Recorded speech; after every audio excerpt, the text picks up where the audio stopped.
And then when I go to my YouTube, it's probably like, hey, you can 333.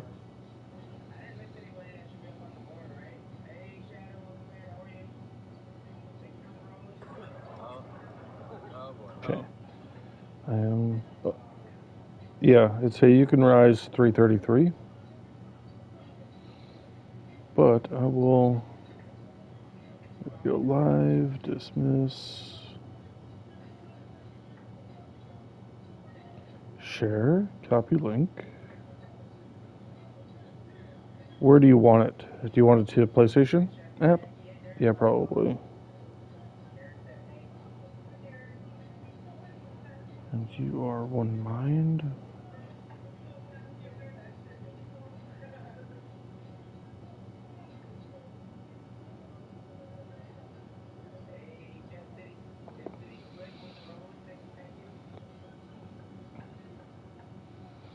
Okay, so current time is 12:47.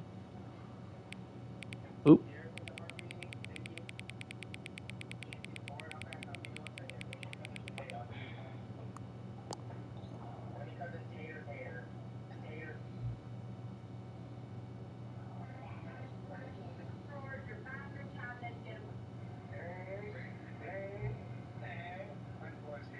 Okay.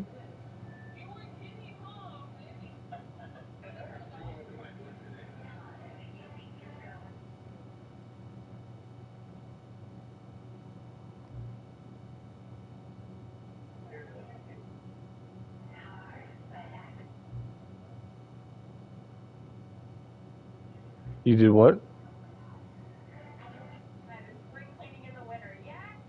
Oh, sure.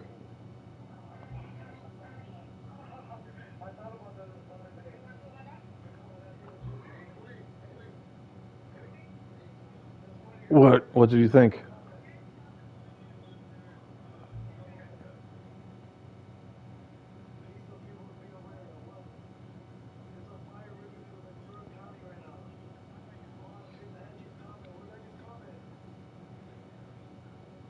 Mm.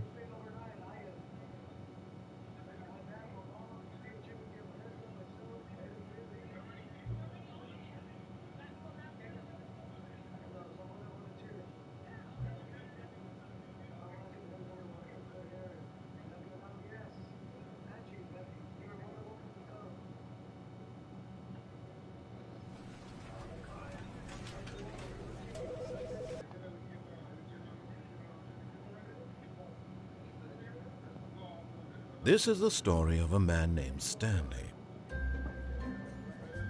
Stanley worked for a company in a big building where he was employee number 427.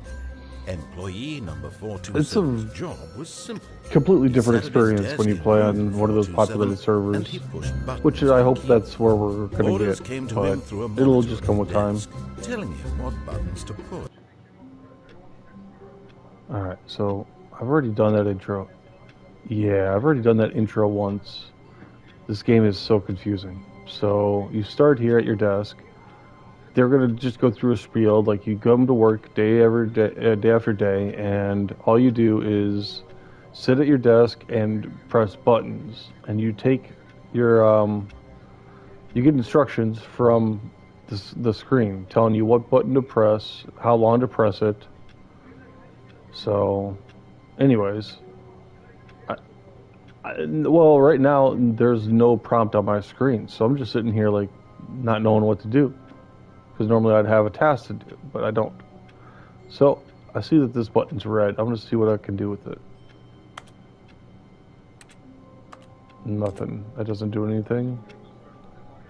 And you only have like 3 buttons. Like you have your X button that you can press. I can squat, and then I can't even jump.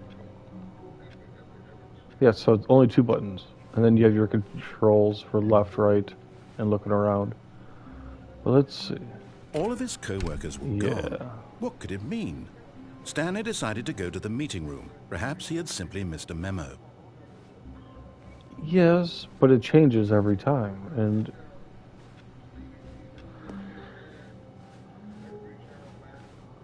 I have no idea.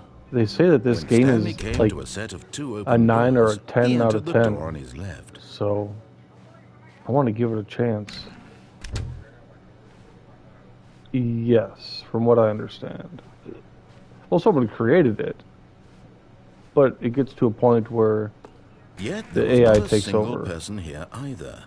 Feeling a wave of disbelief, Stanley decided to go up to his boss's office, hoping he might find an answer there. Coming to a staircase, Stanley walked upstairs to his boss's office. Right?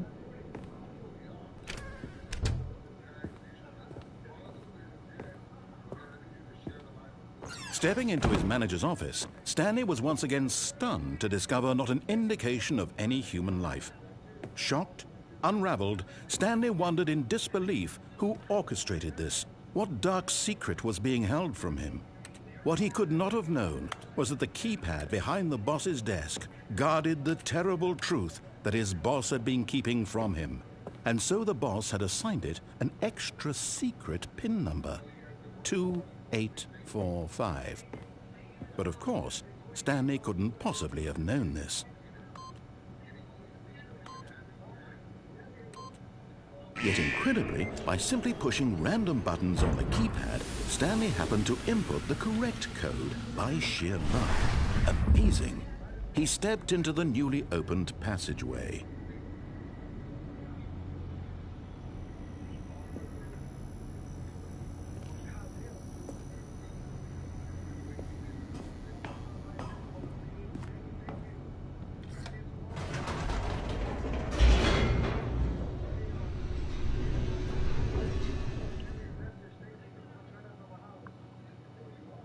Descending deeper into the building, Stanley realized he felt a bit peculiar.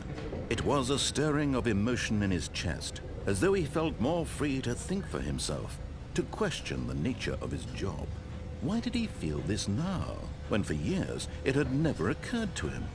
This question would not go unanswered for long. Stanley walked straight ahead through the large door that read Mind Control Facility. Two people were watching, but now it's just you.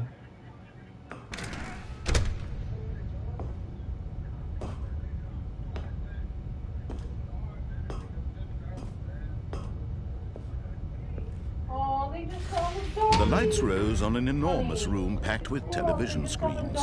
What horrible secret did this place hold? Stanley thought to himself. Did he have the strength to find out?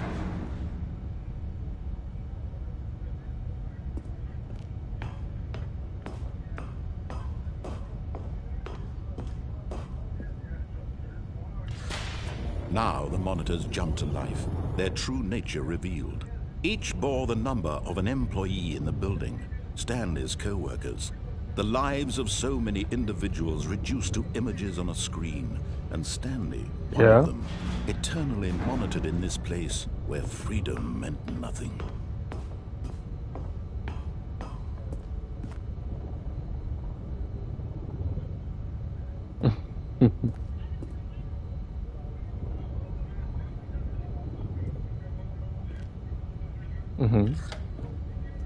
This mind control facility, it was too horrible to believe. It couldn't be true. Had Stanley really been under someone's control all this time? Was this the only reason he was happy with his boring job?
that his emotions had been manipulated to accept it blindly?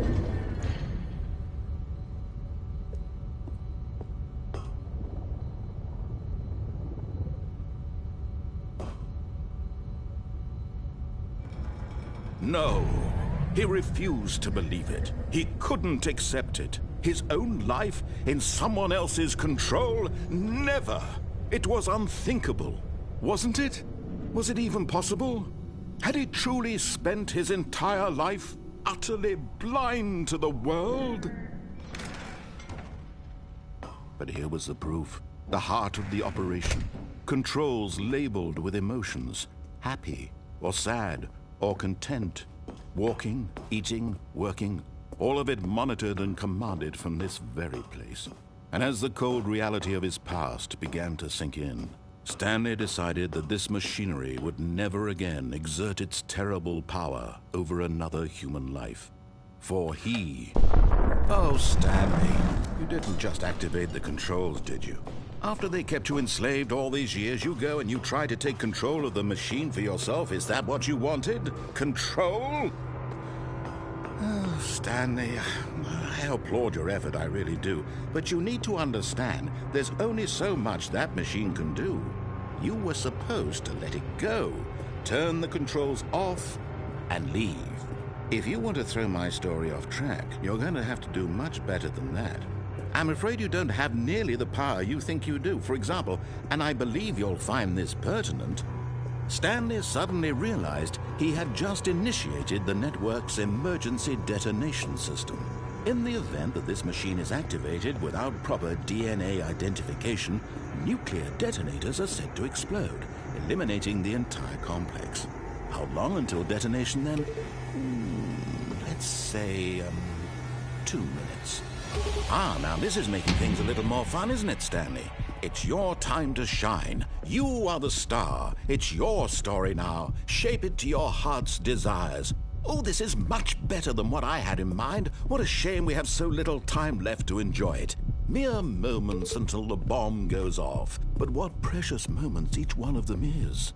More time to talk about you, about me, where we're going, what all this means. I barely know where to start.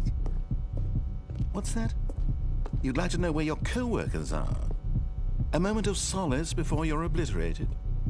All right, I'm in a good mood. You're gonna die anyway. I'll tell you exactly what happened to them. I erased them.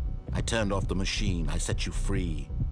Of course, that was merely in this instance of the story. Sometimes when I tell it, I simply let you sit there in your office forever, pushing buttons endlessly and then dying alone.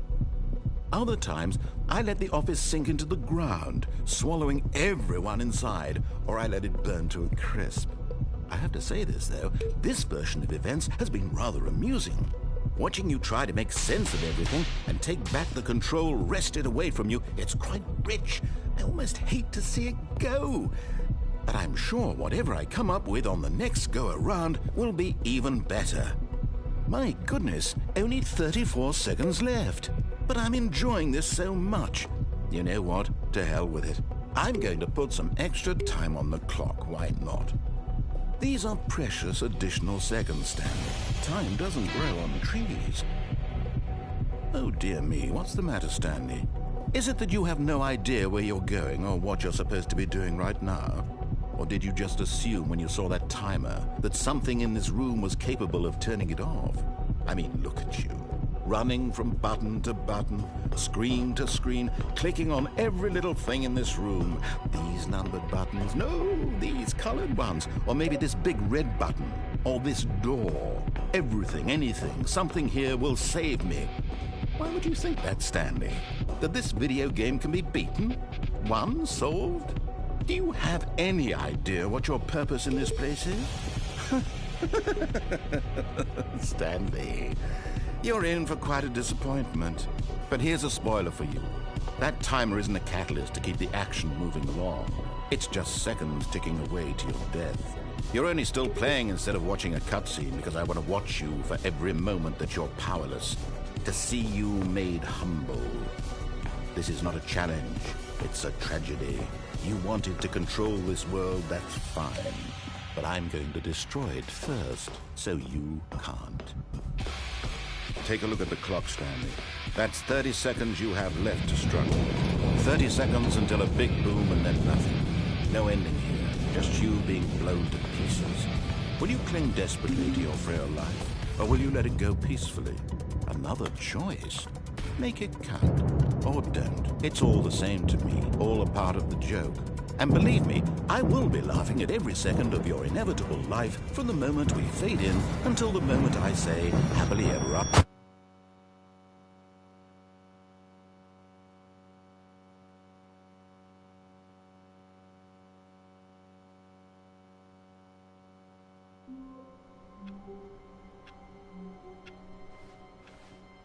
All of his co-workers were gone.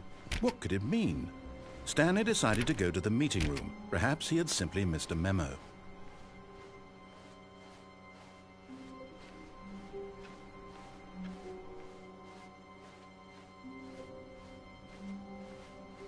When Stanley came to a set of 2 open doors, he entered the door on his left.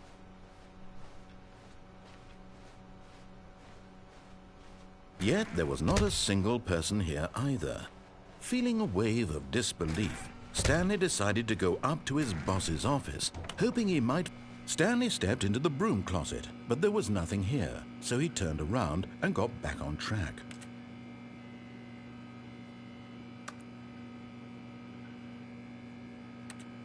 There was nothing here. No choice to make, no path to follow, just an empty broom closet. No reason to still be here.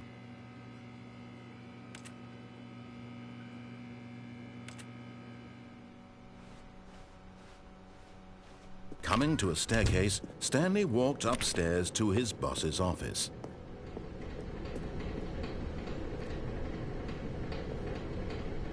But Stanley just couldn't do it. He considered the possibility of facing his boss. Admitting he had left his post during work hours, he might be fired for that. And in such a competitive economy, why had he taken that risk? All because he believed everyone had vanished? His boss would think he was crazy. And then something occurred to Stanley. Maybe, he thought to himself, maybe I am crazy. All of my co-workers blinking mysteriously out of existence in a single moment for no reason at all? None of it made any logical sense. And as Stanley pondered this, he began to make other strange observations. For example, why couldn't he see his feet when he looked down? Why did doors close automatically behind him wherever he went? And for that matter, these rooms were starting to look pretty familiar. Were they simply repeating?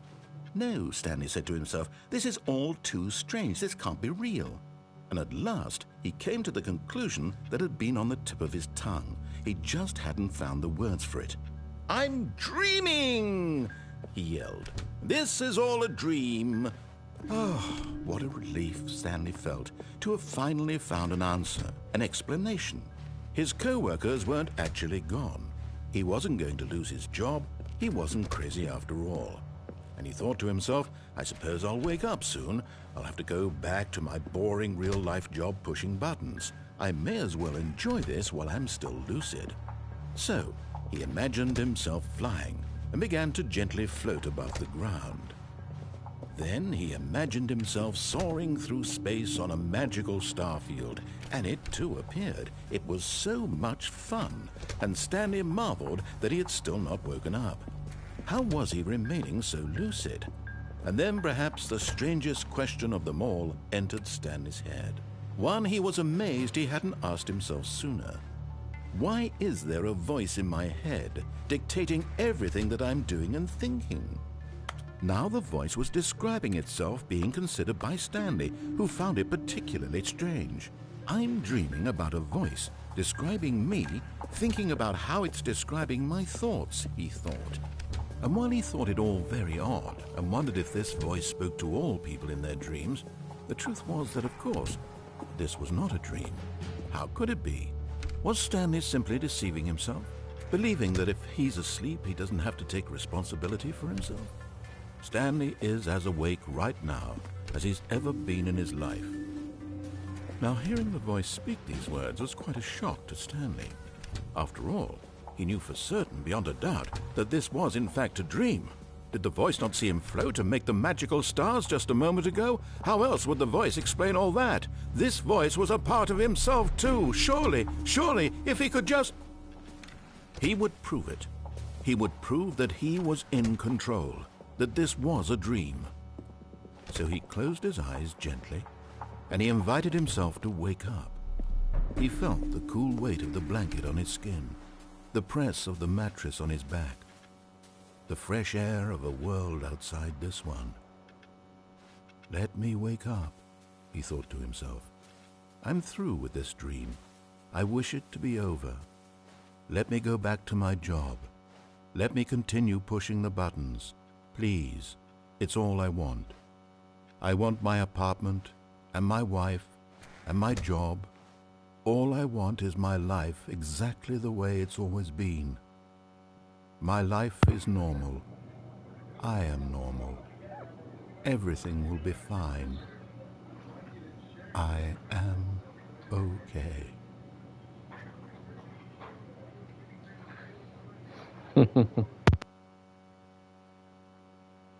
Stanley began screaming. Please, someone, wake me up. My name is Stanley. I have a boss. I have an office. I am real. Please, just someone tell me I am real. I must be real. I must be. Can anyone hear my voice? Who am I? Who am I? And everything went black.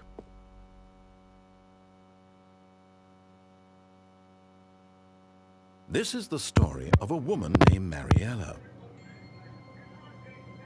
Mariella woke up on a day like any other. Yeah, so she you rose, got dressed, gathered her belongings, and walked to her place of work. But on this particular day, her walk was interrupted by the body of a man